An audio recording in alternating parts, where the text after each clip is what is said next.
Viewers, welcome back to ಅನುಗಡ Kannada vlogs. ನಾನು ನೀವೆಲ್ಲರೂ ಹೇಗಿದ್ದೀರಾ? ಚೆನ್ನಾಗಿದ್ದೀರಾ? ನಾನು ಕೂಡ ತುಂಬಾ ಚೆನ್ನಾಗಿದ್ದೀನಿ. ಇವತ್ತಿನ ವ್ಲಾಗ್ನ ಬೆಳಗ್ಗೆನೇ ಶುರು ಮಾಡ್ಕೊಂಡಿದ್ದೀನಿ.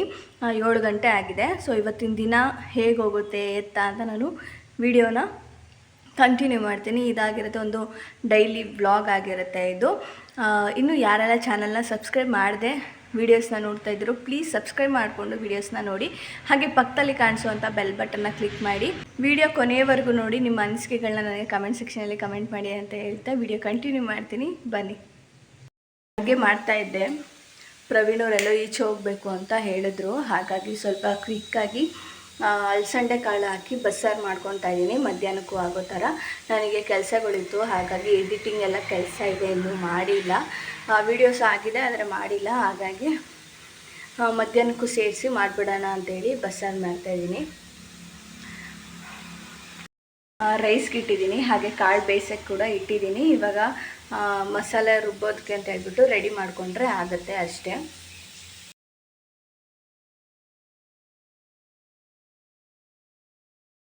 ಅಪ್ಪು ಇಲ್ದಿರೆ ಅಂತೂ ಮನೆಯೆಲ್ಲ ತುಂಬ ಬಿಕೋ ಅನ್ನಿಸ್ತಾ ಇತ್ತು. ಅವನಿದ್ದಾಗ ನನ್ನ ಜೊತೆ ಅವನೊಬ್ಬನೇ ನನ್ನ ಜೊತೆ ಮಾತಾಡೋದಕ್ಕಾಗಲಿ, ನಗೋದಕ್ಕಾಗಲಿ, ಅಲ್ಟೋಡೋದಕ್ಕಾಗಲಿ, ಇಲ್ಲಾಂದರೆ ನಾನು ಈಚೆನೇ ಹೋಗಲ್ಲ ಜಾಸ್ತಿ, ಯಾರ ಜೊತೆನೂ ಮಿಂಗಲ್ ಕೂಡ ಆಗಲ್ಲ. ಅವನಿದ್ರೆ ಏನೋ ಒಂಥರ ಖುಷಿಯಾಗಿರೋದು. ಮಕ್ಕಳಿಲ್ಲ ಅಂದರೆ ಮನೆ ಅಂತೂ ತುಂಬ ಬಿಕೋ ಅನ್ನಿಸ್ತಾ ಇರುತ್ತೆ. ನಿಮಗೂ ಇದೇ ಥರನ? ಎಲ್ಲಾದರೂ ಊರಿಗೆ ಕರ್ಕೊಂಡೋಗಿ ಬಿಟ್ಬಿಟ್ರೆ ತಿರ್ಗಾ ಇಲ್ಲಿ ನಿಮ್ಗೆ ಒಂಟಿಯಾಗಿ ಫೀಲ್ ಆಗಿರೋ ಥರ ಏನಾದರೂ ಅನಿಸಿದ್ಯಾ? ಕಮೆಂಟ್ ಮಾಡಿ. ಫೈನಲಿ ಅಡುಗೆ ಎಲ್ಲ ಆಯಿತು. ತುಂಬ ಬೇಗನೆ ಮಾಡಿಕೊಂಡೆ. ರೈಸ್ ಆಗಿದೆ, ಪಲ್ಯ ಆಗಿದೆ ಆ್ಯಂಡ್ ಸಾಂಬಾರು ಕೂಡ ಕುದಿಯೋಕೆ ಇಟ್ಟಿದ್ದೀನಿ. ಸೊ ಇಲ್ಲಿಗೆ ಅಡುಗೆ ಆಯಿತು. ಇವತ್ತು ಬೇಗನೆ ಅಡುಗೆ ಆಯಿತು. ಟೈಮ್ ಬಂದು 8:40. ಇದ್ದಿದ್ರೆ ಸ್ವಲ್ಪನಾದರೂ ಲೇಟ್ ಆಗಿರೋದು. ಅವನಿಗೆ ಕುಡಿಸಿ, ಅವನಿಗೆ ತಿನ್ನಿಸಿ, ಅವನ್ನ ರೆಡಿ ಮಾಡಿ ಇದು ಮಾಡೋ ಅಷ್ಟೊತ್ತಿಗೆ ಟೈಮ್ ಆಗಿರೋದು. ಸೊ ಇವತ್ತು ಬೇಗನೆ ಆಯಿತು ಅಡುಗೆ. ಹಾಗೆ ಇವತ್ತು ಆರೇ ವರ್ಕ್ ಕೂಡ ಮಾಡಬೇಕು. ಸ್ವಲ್ಪ ಟಿಫನ್ ಎಲ್ಲ ಮುಗಿಸಿ ಸ್ಟಾರ್ಟ್ ಮಾಡ್ಕೊತೀನಿ. ಆಮೇಲೆ ಅದ್ರ ಡೀಟೇಲ್ಸ್ ಎಲ್ಲ ಕೇಳ್ತಾ ಇದ್ರಿ, ಅಂದರೆ ಮೆಟೀರಿಯಲ್ಸ್ ಆಗಿರ್ಬೋದು, ಆಮೇಲೆ ಅದ್ರ ಬಗ್ಗೆ ಹೇಗೆ ನೀವು ತಿಳ್ಕೊಂಡು ಮೆಟೀರಿಯಲ್ಸ್ನೆಲ್ಲ ಎಷ್ಟು ಅಮೌಂಟ್ಗೆ ತೊಗೊಂಡು ನೀವು ಸ್ಟಾರ್ಟ್ ಮಾಡಿದ್ದೀರಾ, ಅದ್ರ ಬಗ್ಗೆ ಡೀಟೇಲ್ಸ್ ಕೊಡಿ ಅಂತ ಹೇಳಿದರೆ, ನಾನು ಅಪ್ಕಮಿಂಗ್ ಬ್ಲಾಗ್ಸಲ್ಲಿ ಹೇಳ್ತೀನಿ. ಹಾಗೆ ಮೆಟೀರಿಯಲ್ಸ್ಗಳನ್ನೆಲ್ಲ ತೋರಿಸಿ ಅಂತಲೂ ಹೇಳಿದರೆ, ಆ ಮೆಟೀರಿಯಲ್ಸ್ಗಳನ್ನ ಫುಲ್ ಡೀಟೇಲ್ಸ್ನ ನಾನು ಇನ್ನೊಂದು ವಾರದೊಳಗೆ ನಾನು ಅದನ್ನು ಹಾಕ್ತೀನಿ ಖಂಡಿತವಾಗ್ಲೂ. ಅದರಿಂದ ಏನು ನನಗೇನಿಲ್ಲ. ಸೊ ನಾನು ಅದನ್ನು ಹಾಕ್ತೀನಿ. ಸೊ ಬಿಗಿನರ್ಸ್ ಆಗಿರೋದ್ರಿಂದ ಅದು ಇನ್ನೊಬ್ರಿಗೂ ಕೂಡ ಹೆಲ್ಪ್ ಆಗುತ್ತೆ. ನನಗೆ ಎಷ್ಟು ಗೊತ್ತಿದೆ ಅದನ್ನು ಹೇಳೋದ್ರಿಂದ ನಿಮಗೂ ಕೂಡ ಹೆಲ್ಪ್ ಆಗುತ್ತೆ. ಹಾಗಾಗಿ ಅದನ್ನು ಹಾಕ್ತೀನಿ, ವೀಡಿಯೋಲ್ಲಿ ಎಡಿಟ್ ಮಾಡಿ ಹಾಕ್ತೀನಿ ಖಂಡಿತವಾಗ್ಲೂ ಮಾಡಿ. ಪ್ರವೀಣ್ ಅವರು ಈಚೆ ಹೋಗಿದ್ದಾರೆ, ಬರ್ತಾರೆ. ಅವರು ಎಲ್ಲೋ ಹೊರಗಡೆ ಹೋಗಬೇಕು 9 ಗಂಟೆ 9:30 ಅಂತ ಹೇಳಿದರು. ಹಾಗಾಗಿ ಬೇಗನೆ ಅಡುಗೆ ಮಾಡಿದೆ. ನಾನು ನಾಷ್ಟ ತಿಂದ್ಕೊಂಡು ಆಮೇಲೆ ಆರೇ ವರ್ಕ್ನ ಸ್ಟಾರ್ಟ್ ಮಾಡ್ಕೊತೀನಿ. ಪ್ರವೀಣ್ ಅವರು ನಾಷ್ಟ ಮಾಡಿಕೊಂಡು ಹೊರಟೋದ್ರು. ಆನಂತರ ನಾನು ಕೂಡ ನಾಷ್ಟ ಮಾಡಿ ಹುಲ್ಲು ಹಾಕೋಣ ಅಂತ ಹೇಳ್ಬಿಟ್ಟು ಬಂದೆ. ನಂದಿನಿ ನೋಡ್ಬೋದು, ನನ್ನನ್ನೇ ನೋಡ್ತಾ ಇದ್ದಾಳೆ, ಹುಲ್ಲು ಹಾಕ್ತಾಳೆ ಇಲ್ವಾ ಅಂತ ನೋಡ್ತಾ ಇದ್ಲು ನನ್ನನ್ನೇ. ಸರಿ ಆಯಿತು ಅಂತ ಹೇಳ್ಬಿಟ್ಟು ಫಸ್ಟು ಸಗಣಿ ಎಲ್ಲ ಎತ್ತಾಕ್ಬಿಡೋಣ ಅಂತ ಹೇಳಿ ಎತ್ತಾಕ್ತಾ ಇದ್ದೆ. ಈ ಥರ ಕೆಲಸಗಳು ನನಗೆ ಅವಾಗವಾಗ ಬೀಳ್ತಾನೆ ಇರುತ್ತೆ. ಏನಾದರೂ ಕೆಲಸ ಇದ್ದಾಗ ಈ ಕೆಲಸನೂ ನಾನೇ ಮಾಡಬೇಕಾಗತ್ತೆ. ಅವರಿದ್ದಾಗ ಹೇಗೋ ಮ್ಯಾನೇಜ್ ಆಗುತ್ತೆ.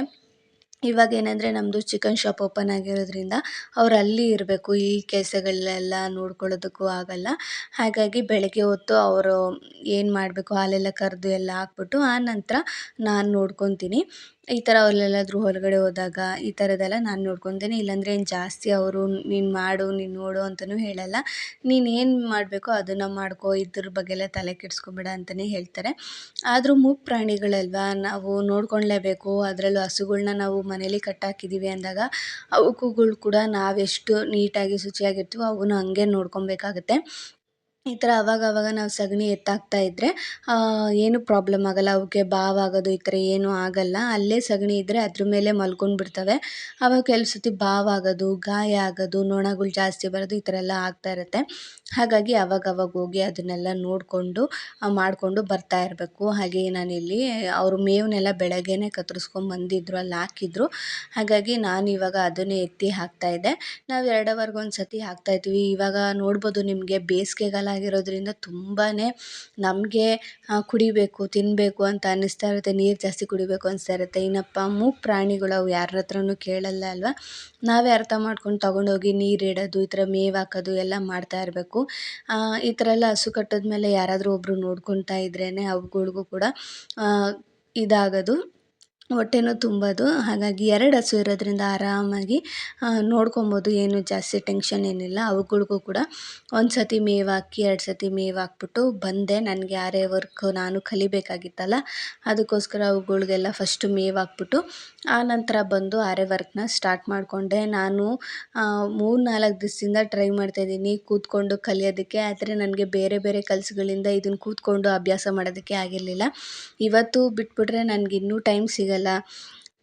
ಆಮೇಲೆ ಬೇರೆ ಬೇರೆ ಕೆಲ್ಸಗಳ್ಗೆ ಹೊರ್ಟೋಗ್ತೀನಿ ಅಂತ ಹೇಳ್ಬಿಟ್ಟು ಈ ತಿಂಗಳು ಸ್ವಲ್ಪನೇ ನನಗೆ ಎಷ್ಟು ಕಷ್ಟ ಆಗ್ತಾಯಿದೆ ಅಂದರೆ, ಈ ತಿಂಗಳಲ್ಲಿ ಬೇರೆ ಬೇರೆ ಕೆಲಸಗಳೇ ಜಾಸ್ತಿ ಬರ್ತಾಯಿದೆ. ವೀಡಿಯೋ ಮಾಡೋದಕ್ಕೆ, ಎಡಿಟಿಂಗ್ ಮಾಡೋದಕ್ಕೆಲ್ಲ ಟೈಮ್ ಸಾಕಾಗ್ತಾನೆ ಇಲ್ಲ. 12 ಗಂಟೆ 1 ಗಂಟೆ ತನಕ ವೀಡಿಯೋಗಳನ್ನ ಎಡಿಟ್ ಮಾಡಿ ಅಪ್ಲೋಡ್ ಮಾಡೋ ಥರ ಆಗಿಬಿಟ್ಟಿದೆ ಇವಾಗ. ಈ ಮಂತ್ ಸ್ವಲ್ಪ ಆ ಥರ ಆಗಿದೆ. ನೆಕ್ಸ್ಟ್ ಮಂತಿಂದ ಆ ಥರ ಏನಾಗಲ್ಲ. ಹಾಗಾಗಿ ನೆಕ್ಸ್ಟ್ ಮಂತಿಂದ ಒಂದು ದಿವಸನೂ ಬಿಡದೆ ಅಭ್ಯಾಸ ಮಾಡಬೇಕು ಅಂತಲೇ ಅಂದ್ಕೊಂಡಿದ್ದೀನಿ. ಇವಾಗ ನಾನು ಈ ಥರ ಸ್ಟ್ಯಾಂಡ್ಗೆ ಬಟ್ಟೆನೇನಿದೆ ಪಾಪ್ಲಿನ್ ಕ್ಲೋತ್ ಅಂತ ಹೇಳ್ತಾರೆ, ಪಾಂಪ್ಲಿನ್ ಕ್ಲೋತ್ ಅಂತ ಫಿಕ್ಸ್ ಮಾಡಿಬಿಟ್ಟು ನಾನು ಇವಾಗ ಬೇಸಿಕ್ ಚೈನ್ ಹಾಕೋದನ್ನ ಕಲಿತಾ ಇದ್ದೀನಿ.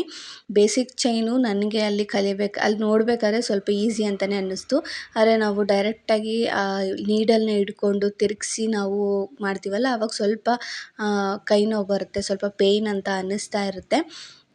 ಯಾಕಂದರೆ ಸ್ಟಾರ್ಟಿಂಗ್ ಆಗಿರೋದ್ರಿಂದ ಆ ಥರ ಪೇಯ್ನ್ ಥರ ಅನ್ನಿಸ್ತಾ ಇರುತ್ತೆ. ನನಗೆ ಜಸ್ಟ್ ಒಂದು ಲೈನು ಬೇಸಿಕ್ ಸ್ಟಿಚ್ ಹಾಕ್ಬೇಕಾದ್ರೇ ಕೈ ಬೆರಳುಗಳಂತೂ ನೋವು ಬಂದುಬಿಡ್ತು. ಈ ಥರ ಹೊಸ್ದಾಗಿ ನಾವೇನೋ ಪ್ರಯತ್ನ ಪಡ್ತೀವಿ ಅಂದರೆ ಈ ಥರ ಸಹಜವಾಗಿ ಕೈಗಳು ನೋವು ಬರೋದು, ಬೆನ್ನು ನೋವು ಬರೋದು ಈ ಥರ ಎಲ್ಲ ಆಗುತ್ತೆ. ಆದರೆ ಕಲಿತಾ ಕಲಿತಾ ಒಂದು 2-3 ಸತಿ ನಮಗೆ ಅಭ್ಯಾಸ ಆದರೆ ಕರೆಕ್ಟಾಗಿ ಆಗಿಬಿಡುತ್ತೆ ಅನ್ನೋದು ನನ್ನ ಒಂದು ಅನಿಸಿಕೆ. ಅಂದರೆ ಪ್ರಾಕ್ಟೀಸ್ ಮಾಡೋ ಗಂಟ ಮಾತ್ರ. ಹಾಗೆ ನನಗೊಬ್ರು ಕಮೆಂಟ್ ಮಾಡಿದರು, ನೀವು ಯಾಕೆ ಕೈಯಲ್ಲಿ ಈ ಥರ ಮಾಡ್ತಾಯಿದ್ದೀರಾ, ಕಷ್ಟ ಏನಕ್ಕೆ ಪಡ್ತಿದ್ದೀರಾ, ಒಂದು ಮಿಷಿನ್ ತೊಗೊಂಬಿಡಿ, ಇವಾಗೆಲ್ಲ ಬರುತ್ತಲ್ಲ, ಅಂದರೆ ಮಗ್ಗಮ್ ವರ್ಕ್ದು ಮಿಷಿನ್ ಎಲ್ಲ ಬರುತ್ತಲ್ಲ ತೊಗೊಂಬಿಡಿ ಅಂತ. ಮಿಷಿನ್ನು ತೊಗೊಬೋದು. ಆದರೆ ಏನಂದರೆ ಅದರಲ್ಲೇ ನೀವು ಅದನ್ನೇ ಮಾಡಿ, ಅಂದರೆ ಬ್ಲೌಸೆಲ್ಲ ನೀವೇ ಸ್ಟಿಚ್ ಮಾಡಿ ಎಲ್ಲ ಮಾಡ್ತೀನಿ ಅನ್ನಂಗಿದ್ರೆ ನೀವು ಆ ಥರ ಮಿಷಿನ್ಗಳ್ನ ಹಾಕೊಬೋದು. ನಾನೇನಂದರೆ ಸ್ವಲ್ಪ ದಿವಸ ನನಗೆ ಬ್ಲೌಸ್ ಎಲ್ಲ ಕರೆಕ್ಟಾಗಿ ಅಂದರೆ ಕರೆಕ್ಟಾಗಿ ಅಳತೆ ಪ್ರಕಾರ ಎಲ್ಲ ಹೊಲಿಯೋ ಥರ ಆದಮೇಲೆ ನನ್ಗೆ ಆ ಥರ ಮಗ್ಗಮ್ದೆಲ್ಲ ತೊಗೊಳ್ಳೋದು ಓಕೆ ಅಂತ ಅನ್ನಿಸ್ತು. ಇವಾಗ ನಾನೇನಂದರೆ ಮನೇಲಿ ಅಂದರೆ ಟ್ಯೂಷನ್ ಎಲ್ಲ ಮಾಡ್ತಾ ಇದ್ನಲ್ವ, ಅದಿಲ್ಲ, ಟ್ಯೂಷನ್ ಇಲ್ಲ ಇವಾಗ. ಹಾಗಾಗಿ ಸುಮ್ಮನೆ ಏನಕ್ಕೆ ಸಮಯನ ವೇಸ್ಟ್ ಮಾಡೋದು, ಇದನ್ನು ಕಲಿತ್ರೆ ಅಟ್ಲೀಸ್ಟ್ ನನಗೆ ಬೇಸಿಕ್ಕಾಗಿ ಒಂದು ಸಿಂಪಲ್ ಒಂದು 2-3 ಡಿಸೈನ್ ಹಾಕೋದು ನನಗೆ ಗೊತ್ತಾಗೋದ್ರೆ ಅಟ್ಲೀಸ್ಟ್ ಇದರಲ್ಲೇ ನಾನು ಬೇರೆ ಯಾರಿಗಾದ್ರೂ ಟೈಲರ್ಸ್ಗಳಿಗೆ ಹೇಳಿದಾಗ ಈ ಥರ ನಾನು ಕೂಡ ಆರೆ ವರ್ಕ್ ಮಗ್ಗಮ್ ವರ್ಕ್ ಮಾಡ್ತೀನಿ. ಇವಾಗ ಸಿಂಪಲ್ಲಾಗಿ ಮನೆಯಲ್ಲೇ ಇಟ್ಕೊಂಡಿರ್ತಾರೆ, ಕೆಲವ್ರು ಚಿಕ್ಕ ಚಿಕ್ಕ ಅಂಗಡಿಗಳು ಇಟ್ಕೊಂಡಿರ್ತಾರೆ. ಅವ್ರನ್ನ ನಾವು ಕೇಳಿದಾಗ ಅವರು ನಮಗೇನಾದರೂ ಒಂದು 2-3 ಆರ್ಡ್ರುಗಳು ಕೊಟ್ಟರೆ ಚಿಕ್ಕ ಡಿಸೈನ್ಸ್ಗಳದ್ದು ಹ್ಯಾಂಡ್ ವರ್ಕ್ದು ನಮ್ಗೆ ಯೂಸ್ ಆಗುತ್ತೆ, ಆ ಟೈಮ್ಗೆ ನಮ್ಗೆ ಯೂಸ್ ಆಗುತ್ತೆ ಅಂತ ಹೇಳ್ಬಿಟ್ಟು ನಾನು ಕಲಿತಾ ಇರೋದು ಅಷ್ಟೇ. ಅಂದರೆ ಏನಂದರೆ ಎಲ್ಲನೂ ಕಲ್ತಿರಬೇಕು, ಯಾವಾಗ ಏನು ಉಪಯೋಗ ನಮಗಾಗುತ್ತೆ ಅನ್ನೋದು ನಮಗೆ ಗೊತ್ತಾಗಲ್ಲ ಅಲ್ವಾ. ಹಾಗಾಗಿ ಇವಾಗ ಸ್ಟಾರ್ಟಿಂಗು ನನಗೆ ಕಲಿತಾ ಇರೋದು ಉದ್ದೇಶ ಇದೇನೆ. ನಂಗೆ ಬೇಸಿಕ್ಕಾಗಿ ಸ್ವಲ್ಪ ಡಿಸೈನ್ಸ್ಗಳು ಹಾಕಕ್ಕೆ ಬಂದರೆ ಆಮೇಲೆ ಬೇಕಾದ್ರೆ ನಾವು ಮಿಷಿನ್ ಏನಾದರೂ ಅಂದರೆ ಕಂಪ್ಲೀಟಾಗಿ ನಿಮ್ಮ ಬ್ಲೌಸು ಕೂಡ ಪಕ್ಕಾ ಹೊಲಿತೀವಿ, ಈ ಥರ ಎಲ್ಲ ಆದಮೇಲೆ ನಾವು ಬೇಕಾದರೆ ಒಂದು ಮಿಷಿನ್ನ ಹಾಕ್ಕೊಂಡು ನಾವು ಮಾಡ್ಕೊಬೋದು. ಅಲ್ಲಿವರೆಗೂ ಈ ಥರ ಹ್ಯಾಂಡ್ ವರ್ಕ್ ನಾವು ಕಲಿಯೋದ್ರಿಂದ ಅಟ್ಲೀಸ್ಟ್ ಸಿಂಪಲ್ ಡಿಸೈನ್ಸ್ನ ಹಾಕ್ಕೊಂಡು ನಾವು ಅರ್ನಿಂಗ್ಸ್ ಮಾಡ್ಬೋದು. 1,000, 2,000, 3,000 ಈ ಥರ ಅರ್ನಿಂಗ್ಸ್ ಮಾಡ್ಬೋದು ಅಂತ ಹೇಳ್ಬಿಟ್ಟು ನಾನು ಇದನ್ನು ಪ್ರಾಕ್ಟೀಸ್ ಮಾಡ್ತಾ ಇರೋದು ಅಷ್ಟೇ. ಅಂದರೆ ನಾವು ಏನೇ ಒಂದು ಮಾಡ್ತೀವಿ ಅಂದರೆ ಇನ್ವೆಸ್ಟ್ಮೆಂಟ್ ತುಂಬಾ ಮುಖ್ಯ. ಇನ್ವೆಸ್ಟ್ಮೆಂಟ್ ಮಾಡಿಬಿಡೋದು ದೊಡ್ಡದಲ್ಲ, ಆದರೆ ಅದ್ರ ತಕ್ಕನಾಗಿ ನಾವು ಮಾಡ್ಬೋದಾ ಪ್ರತಿಯೊಂದೂ ನಾವು ನೋಡ್ಕೊಬೇಕಾಗತ್ತೆ. ಹಾಗಾಗಿ ನಿಧಾನವಾಗಿ ತಾಳ್ಮೆಯಿಂದನೇ ಒಂದೇ ಸತಿ ಏನೋ ಮಾಡಿಬಿಡ್ತೀವಿ ಅನ್ನೋದಕ್ಕೆ ಹೋಗೋಕ್ಕಿಂತ ಸ್ಟೆಪ್ ಬೈ ಸ್ಟೆಪ್ ಮಾಡಿಕೊಂಡ್ರೆ ನನಗೆ ಒಳ್ಳೆಯದು ಅಂತ ಅನಿಸುತ್ತೆ. ನನಗೂ ಕೂಡ ಸ್ಟಾರ್ಟಿಂಗ್ ನಾನು ಆರೆ ವರ್ಕ್ ಮಗ್ಗಮ್ ವರ್ಕ್ ಕಲಿತೀನಿ ಅಂತ ಹೇಳಿದಾಗ ಅವ್ರು ನನಗೆ ಹೇಳಿದ್ರು, ಮಿಷಿನ್ನು ನೀನು ತೊಗೊಳ್ಳೋದ್ಕಿಂತ ಇದರ ಹ್ಯಾಂಡಲ್ಲಿ ಫಸ್ಟು ಪ್ರಾಕ್ಟೀಸ್ ಮಾಡು, ಆಮೇಲೆ ನೀವು ಕರೆಕ್ಟಾಗಿ ಬ್ಲೌಸ್ ಎಲ್ಲ ಹಾಕ್ತೀವಿ, ಅಳತೆ ಇದನ್ನೆಲ್ಲ ಮಾಡ್ತೀನಿ ಅಂದಮೇಲೆ ಬೇಕಾದರೆ ನೀವು ಮಿಷಿನ್ನ ತೊಗೊಳ್ಳಿ ಅಂತಲೇ ನನಗೆ ಸಜೆಸ್ಟ್ ಮಾಡಿದರು. ಹಾಗಾಗಿ ಮಿಷಿನ್ ಮೇಲೆ ಏನು ನಾನು ಇವಾಗ ಇನ್ವೆಸ್ಟ್ಮೆಂಟ್ ಮಾಡೋಕ್ಕೆ ಹೋಗ್ತಾಯಿಲ್ಲ. ಇವಾಗ ನೋಡ್ತಾ ಇದ್ದೀರಲ್ಲ, ನಾನು ಬೇಸಿಕ್ ಸ್ಟಿಚ್ಚನ್ನು ಹಾಕ್ತಾಯಿದ್ದೀನಿ. ಬೇಸಿಕ್ ಸ್ಟಿಚ್ ಹಾಕ್ಬೇಕಾದ್ರೆ ನಾವು ಕೊನೆಯಲ್ಲಿ ನಾಟ್ ಮಾಡೋದು ಎಷ್ಟು ಕನ್ಫ್ಯೂಷನ್ ಆಗ್ತಾಯಿತ್ತು ಅಂದರೆ ನನಗೆ ಅವ್ರು ತೋರ್ಸೋದಕ್ಕೂ ನಾನು ಹಾಕ್ತಾ ಇರೋದಕ್ಕೂ ಒಳ್ಳೆ ನನಗೆ ಕಾಮಿಡಿ ಅಂತಲೇ ಅನ್ನಿಸ್ತಾ ಇತ್ತು. ಆದರೆ ಕೈ ಮಾತ್ರ ಸಿಕ್ಕಾಪಟ್ಟೆ ನೋವು ಬರುತ್ತೆ ನಿಜವಾಗ್ಲೂ ಈ ಥರ ಮಗ್ಗಮ್ ವರ್ಕ್ ಮಾಡಬೇಕಾದ್ರೆ. ಆದರೆ ನನಗೆ ಏನು ಹೇಳಿದ್ರು ಅಂದರೆ ಸ್ಟಾರ್ಟಿಂಗ್ ಕೈ ನೋವು ಬರುತ್ತೆ, ಯಾಕಂದರೆ ವೀಡಿಯೋದಲ್ಲಿ ನಾನು ನೋಡ್ತಾ ಇರೋದು ವಿಡಿಯೋದಲ್ಲಿ ಅವ್ರು ಹೇಳಿದ ಪ್ರಕಾರ ಸ್ಟಾರ್ಟಿಂಗು ನಿಮಗೆ ಕೈವರೆಗೆ ಬರುತ್ತೆ, ಅಂದರೆ ಕೈ ನೋವು ಜಾಸ್ತಿ ಬರುತ್ತೆ. ಹೋಗ್ತಾ ಹೋಗ್ತಾ ನೀವು ಕೈ ಹೆಂಗೆ ಆಡಿಸ್ತೀರ ಅನ್ನೋದೇ ನಿಮಗೆ ಗೊತ್ತಾಗಲ್ಲ, ನೋವು ಅನ್ನೋದು ಗೊತ್ತಾಗಲ್ಲ. ಅಷ್ಟು ಈಸಿಯಾಗಿ ನೀವು ಮಗ್ಗಮ್ ವರ್ಕ್ನ ಕಲ್ತ್ಕೊಂಡ್ಬಿಡ್ಬೋದು ಅಂತ ನಾನು ಅಲ್ಲಿ ವೀಡಿಯೋ ನೋಡ್ತಾ ಇದ್ದೆ ಅಲ್ವಾ, ಅವರಿಷ್ಟು ಸ್ಪೀಡಾಗಿ ಅವ್ರಿಗೆ ತುಂಬ ಅಭ್ಯಾಸ ಇರೋದ್ರಿಂದ ಬೇಗನೆ ಹಾಕ್ಬಿಟ್ರು. ಸೊ ಅದನ್ನು ನೋಡಿಕೊಂಡೇ ಪ್ರಾಕ್ಟೀಸ್ ಮಾಡ್ತಾಯಿದ್ದೆ. ಒಂದು 4-4:30 ತನಕ ಪ್ರಾಕ್ಟೀಸ್ ಮಾಡಿದೆ ಕೂತ್ಕೊಂಡು. ಆಮೇಲೆ ಬೆನ್ನೋವು ಜಾಸ್ತಿ ಬಂದುಬಿಡುತ್ತೆ. ಹಾಗಾಗಿ ಎದ್ದು ಸ್ವಲ್ಪ ಮಳೆ ಬರೋ ಥರ ಬೇರೆ ಆಗಿಬಿಟ್ಟಿತ್ತು. ನೆನ್ನೆ ಬಟ್ಟೆ ಒಗ್ದಾಕಿದ್ದು ಮಳೆ ಹನಿಲಿ ನೆಂದಿತ್ತು. ಜಾಲಿಸ್ಬಿಟ್ಟು ಹಾಕಿದ್ದೆ. ಇನ್ನು ತಿರ್ಗಾ ಮಳೆಯಲ್ಲಿ ಜೋರು ಬಂದ್ಬಿಡ್ತು ಅಂತ ಹೇಳ್ಬಿಟ್ಟು ಹೋಗಿ ಬಟ್ಟೆಗಳನ್ನೆಲ್ಲ ಎತ್ಕೊಂಬಂದೆ. ನೋಡ್ಬೋದು ಮೋಡ ಎಲ್ಲ ಮುಚ್ಕೊಂಡ್ಬಿಟ್ಟಿದೆ ಮಳೆ ಬರೋ ಥರ. ಯುಗಾದಿ ಕಳೆದ ಮೇಲಂತೂ ಮಳೆ ಅಂತೂ ಖಂಡಿತವಾಗ್ಲೂ ಬರುತ್ತೆ. ಅಂದರೆ ಫಸ್ಟ್ ದಿವಸ ಯಾವ ಟೈಮಿಗೆ ಮಳೆ ಬರುತ್ತೋ ನೆಕ್ಸ್ಟ್ ಇದ್ರೂ ಅದೇ ಟೈಮ್ಗೆ ಮಳೆ ಬರುತ್ತೆ ಅಂತ ಹೇಳ್ತಾರೆ.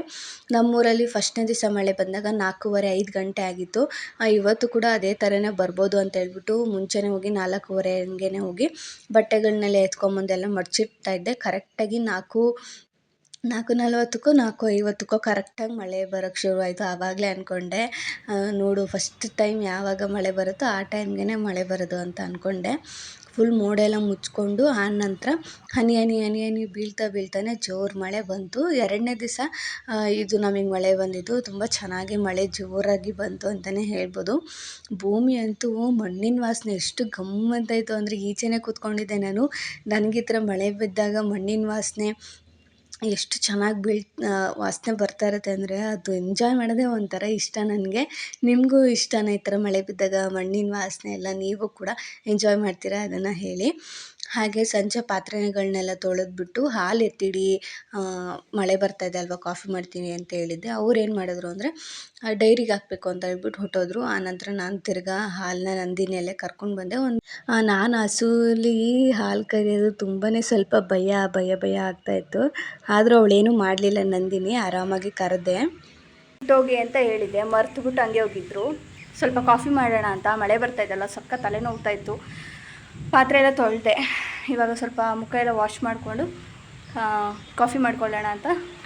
ಸೊ ಫೈನಲಿ ಒಂದು 2 ಗ್ಲಾಸ್ ಆಗೋಷ್ಟು ಮಾತ್ರ ಹಾಲು ಕರ್ಕೊಂಡೆ.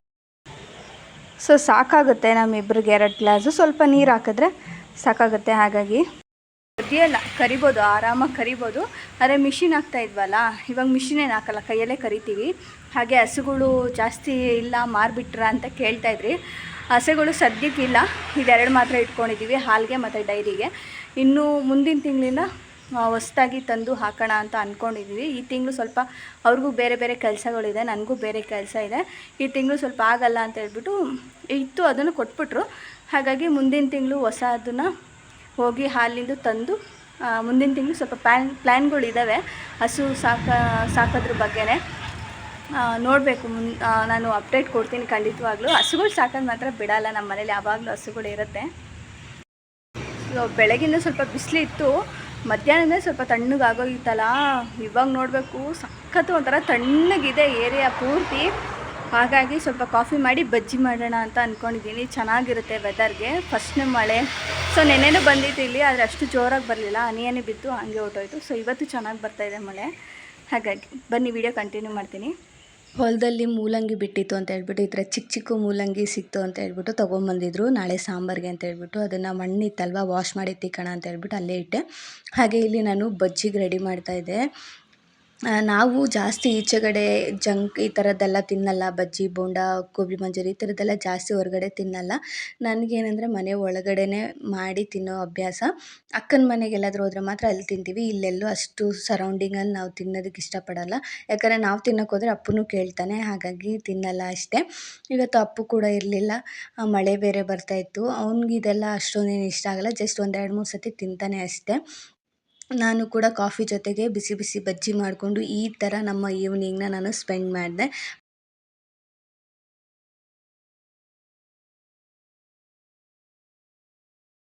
ಹೀಗಿತ್ತು ಇವತ್ತಿನ ಬೆಳಗ್ಗೆಯಿಂದ ಸಂಜೆಯವರೆಗೂ ನಮ್ಮ ದಿನಚರಿ. ಹೇಗಿತ್ತು ಅಂತ ನೀವು ಕಮೆಂಟ್ ಸೆಕ್ಷನಲ್ಲಿ ಕಮೆಂಟ್ ಮಾಡಿ. ಸಿಗ್ತೀನಿ ಮುಂದಿನ ವೀಡಿಯೋದಲ್ಲಿ. ಅಲ್ಲಿವರೆಗೂ take care, bye bye. Thank you for watching. Subscribe ಆಗಿಲ್ಲ ಅಂದರೆ ಸಬ್ಸ್ಕ್ರೈಬ್ ಮಾಡ್ಕೊಳ್ಳಿ.